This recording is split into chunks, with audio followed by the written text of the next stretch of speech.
Hey guys, we're back this week with some tips and tricks for you for paying off your debt. Stay tuned.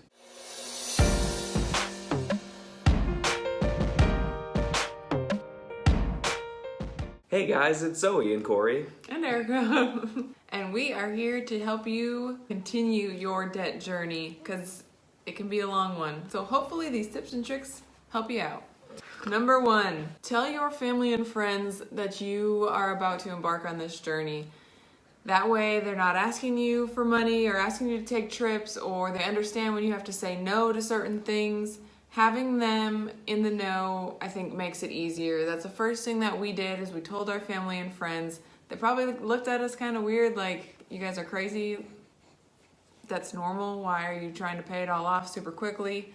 But I think in the long run, they understood when we weren't buying gifts for them or we weren't going on vacations with them because we were dedicated to getting out of debt. So number 2, making goals. Our initial goal, based off the income that we were making when we first started getting off debt, was to pay it off in 3.5 years. We also made smaller goals for each individual debt. That really kept us focused and on track, because if you're just willy-nilly out there throwing money at debt but don't really know when you want to be out of debt or when you think you're able to be out of debt, then I think you would be more susceptible to just being like, it's okay if I don't put money towards debt this month, and then just pick it up the next month. But that's just going to slow you down. So if you know that you want to get it done at a certain time, then you are more apt to do everything you can to throw extra money towards your debt. Yeah, what Zoey said. Yeah, I'm not a goal setter and Erica is, and so one thing that worked well for setting goals for someone like me is that it was an accountability factor. So every little thing that we spent on during our time, we had that goal set, pay off the little ones in a short time frame, and then our overall long goal. Ended up crushing our goal nonetheless. Our initial goal was 3.5 years, and we paid it off in 35 months. Yeah, so stick to it and set yourself small little wins for yourselves. That leads us into number 3, which is rewarding yourself for magically later.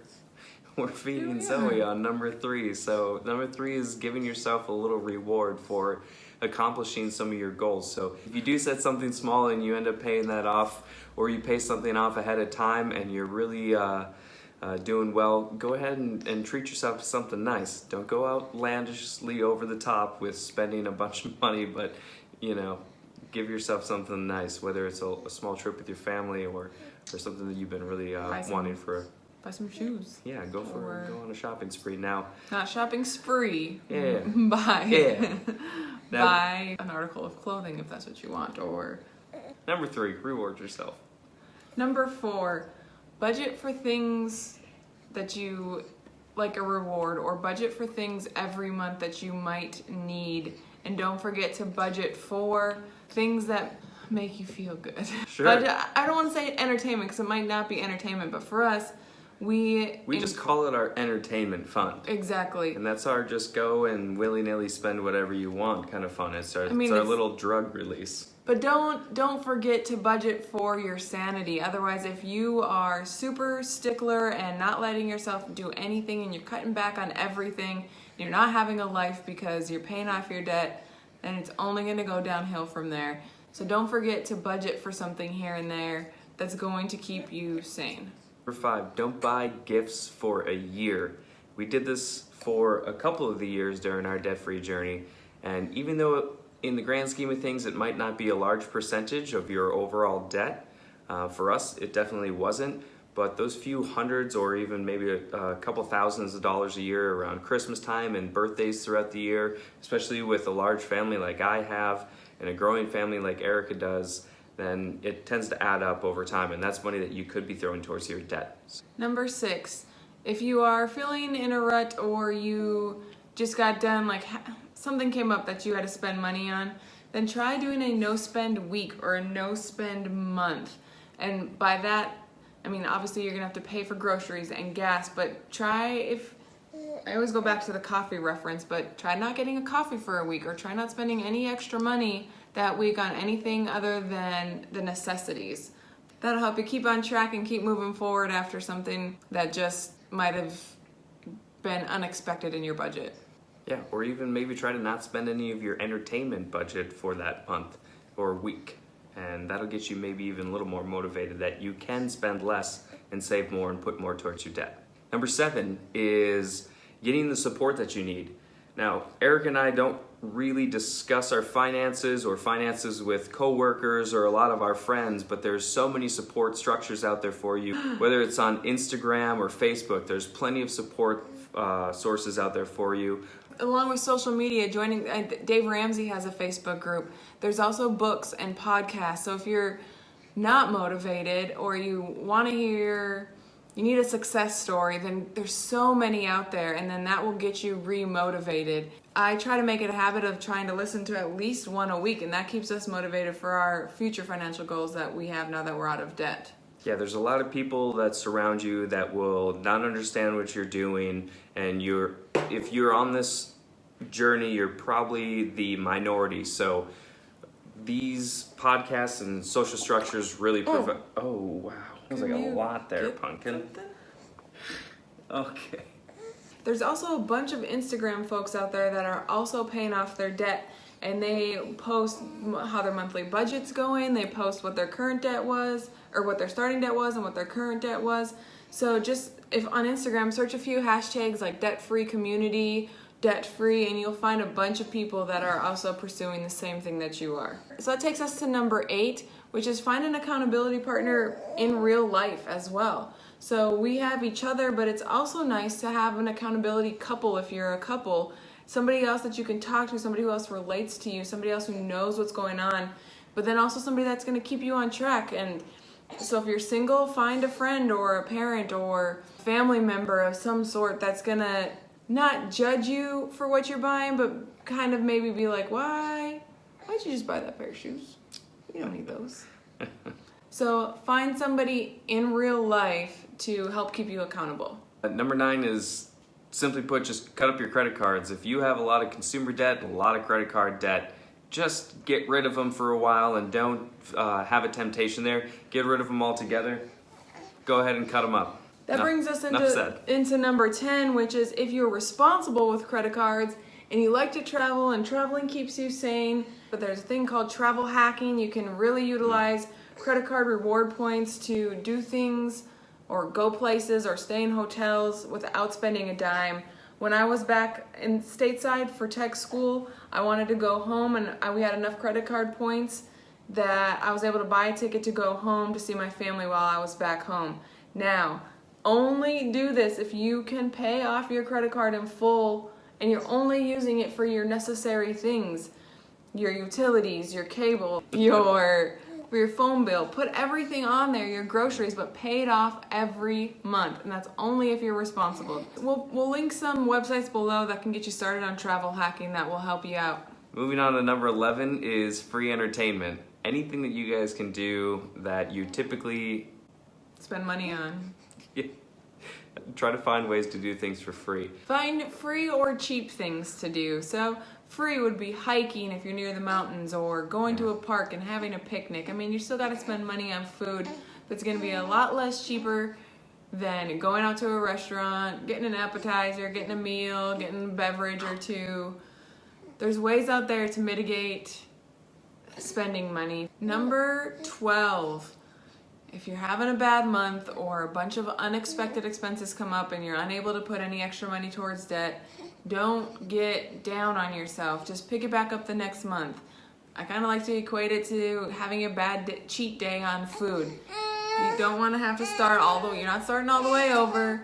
It's going to happen. We had 3 months at the end of our first year where I was getting ready to head off to training, and I had to buy new uniforms. We had to buy new stuff to PCS out to Italy, and we didn't get to put a lot of extra money towards debt. Become the first of the year, we were able to get right back into it, budget, and throw more money towards our debt. 13, if you have a bunch of student loans, look into potentially consolidating all of those loans. My bank at the time was offering a consolidation, so I had a 6.75 interest rate, and I could consolidate for a variable rate of anywhere from, I believe it was 1.9 to 3.5, which, well, one was way better than a 6.75, and I knew that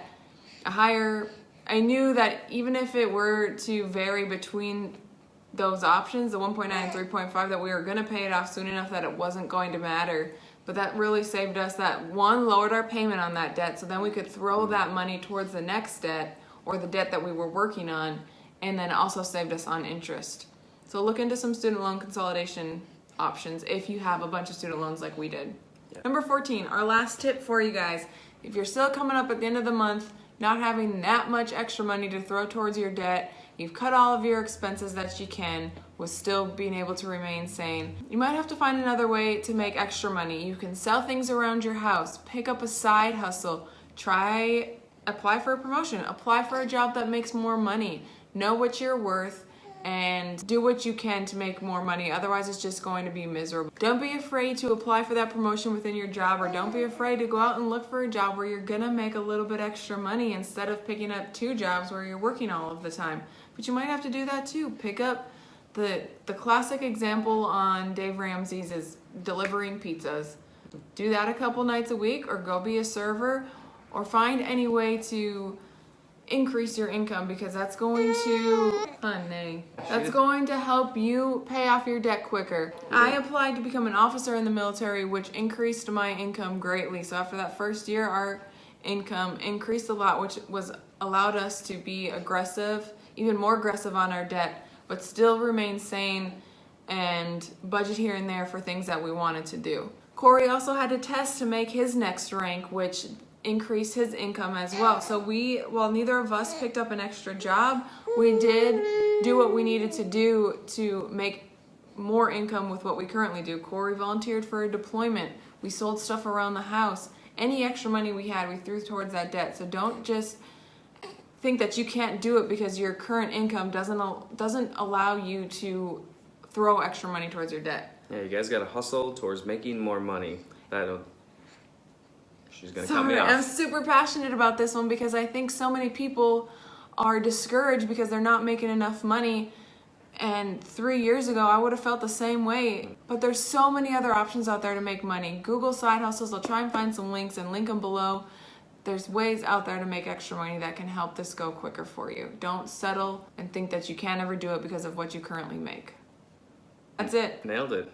14 tips and tricks that hopefully will help you stay motivated during your debt-free journey and keep you on track to pay off your debt and become debt-free, so then you can finally do what you want to do with your money and not give it to somebody else every month.